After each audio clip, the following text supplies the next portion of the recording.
kiekvienas iš mūsų ir jeigu mes savo idėjas realizuosim, tai mums patiems tai bus geriau gyventi, negu senom idėjom remtis. Tai balsuok ir tu, kurgi matyti kartu. Aspektus dėl ko? Politika padeda atsirinkti tinkamai žmonės, nes žmogus jau eidamas turi susirinkęs kandidatus, viską žino apie juos ir jisai gali pats nuspręsti, kokį žmogų nori. Ir dabar aš papasakosiu trumpai apie tai, kodėl Lietuvoje yra geriau mokytis medicinos.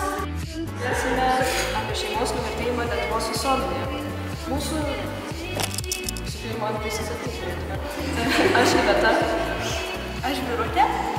Aš Miglė. Vaida. Ir šiandien mes kalbėsime apie tai dėl to, kad mes manome kaip šeimos konsultantės, kad ši problema yra opi šiais laikais.